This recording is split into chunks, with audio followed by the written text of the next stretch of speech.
मैं कभी सोच भी नहीं सकती थी। कल जैसे प्रभु के दास से मैं मिली और जब मैं घर गई और जैसे ही आराधना करके गए और मैं जब घर में सोई तो एकदम आँख से मैं एकदम क्या बोले एकदम जल रही थी, जैसे कि एकदम बेचैनी। और मैं एकदम उठी और एकदम आत्मा से एकदम क्या बोले एकदम भर गई और मैं एकदम प्रार्थना करने लगी उसी समय।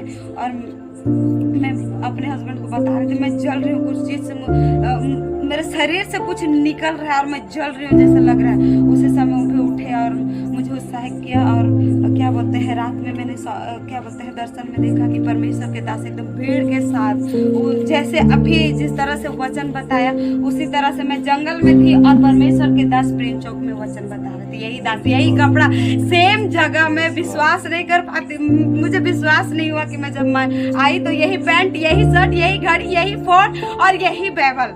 मैं विश्वास नहीं कर पा रही थी। मैं परमेश्वर को धन्यवाद करती हूँ। और मैं एकदम रात भर में सोपन में एकदम गाई हूँ और नाची हूँ जंगल में। मुझे विश्वास नहीं था कि मैं 2-3 साल से मैं जंगल नहीं गई हूँ, लेकिन मैं केला घाट जंगल में जाके मैं नाची हूँ सोपन में। और परमेश्वर के दास प्रिंस चौक में गाना गा रहे स्टेज में और पूरा भीड़ के साथ, जैसे अभी भीड़ है वैसे ही। मुझे विश्वास नहीं हो रहा था कि मैं सचमुच में परमेश्वर के दास ने जैसे बोला वैसे मैं घर गई। और अभी मैं क्या बोलते हैं अभी मैं जो चीज कभी मुझसे बोला नहीं गया था वो चीज मैं बोली। और अभी भी जब आराधना कर रहे थे तो मेरा हाथ पैर से और मेरा पूरा बॉडी से ऐसा लग रहा था जैसे कि क्या बोलते हैं एकदम गरम गरम हवा एकदम शरीर से निकल रहा है और मैं एकदम आनंदित होते चली गई। मैं परमेश्वर को धन्यवाद करती हूँ कि इतने क्या बोलते हैं मैं वचन सुन रही थी। आप लोगों को लग रहा है कि नहीं लग रहा है मुझे नहीं पता, लेकिन मुझे तो आज रात भर वचन सुनने का मन कर रहा है।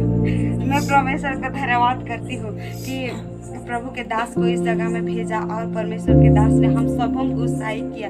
सचमुच में आप लोग जाके वचन को भूल जाते हैं, लेकिन वचन का महत्व नहीं समझते हैं क्योंकि हम लोग डरते हैं शैतान से। अगर गहराई में आप घुसोगे ना तो परमेश्वर को जानोगे कि परमेश्वर उससे कितना 2 गुना सुंदर है। सचमुच में मैं भी नहीं जानती थी वचन को, कभी नहीं जानती थी। मैं सुनती थी, मैं भूल जाती थी, लेकिन सचमुच में मैं बार बार मैं अपने हाथ को नोचती हूँ तो कभी सिर को खुजलाती हूँ तो कभी पैर को, मतलब मुझे वचन याद रहे ताकि मैं जब मैं दुआ में मांगू ना तो परमेश्वर से खुशी से मांग सकूं। जो वचन को मैं यहाँ सुनती हूँ उसे मैं घर जाके फिर रिपीट करती हूँ। मेरा दिमाग में यही गूंजता है तो मैं बहुत ज़्यादा खुश होती हूँ। मैं दिन भर यही लगी रहती है। मेरी बच्ची सो जाती है लेकिन भी उसे सुबह में याद रहता है, सोती है फिर भी वो सुबह में गाना गाती है। जो गाना यहाँ पे गाते हैं वो गाना वहाँ पे गाती है। वो बच्ची सोई रहती है फिर भी उसको पता नहीं उसको याद कैसे रहता है। मैं उससे पूछती हूँ कि पास्टर ने क्या गाना गाया था तो वो बताती है कि ऐसा गाना गाया था। मैं परमेश्वर को धन्यवाद करती हूँ, उस बच्ची को भी धन्यवाद करती हूँ कि वो मुझे याद दिलवाती है।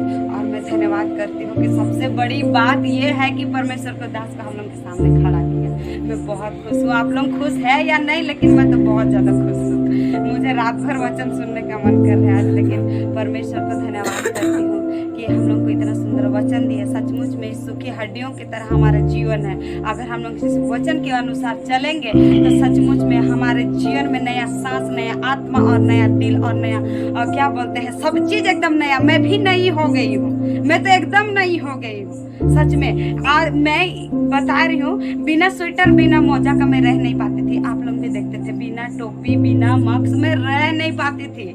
आप लोगों को पता है, पूरे कलीसिया को पता है कि मैं रह नहीं पाती थी, लेकिन आज मैं मोजा भी नहीं पहनी और पूरे रास्ता में ऐसे ही आई हूँ और एकदम आनंदित के साथ आई हूँ कि आज मुझे वचन को मतलब क्या बोलते हैं लूट के लेना है, एकदम लूट के लेना है मेरा आत्मा में। और मैं अभी जो वचन सुनी ना, इस वचन को मेरा पति मेरा से क्या बोलेंगे, अगर मैं जाऊंगी वो तो नहीं है, अभी गांव चले गए, लेकिन वो आएंगे ना तब इस वचन को पास्टर ने क्या बोला था क्या नहीं बोला था वो सब सुनेंगे। तब वो विश्वास करते हैं कि सचमुच में तुम प्रभु को जानती है और प्रभु तुम्हें जानता है।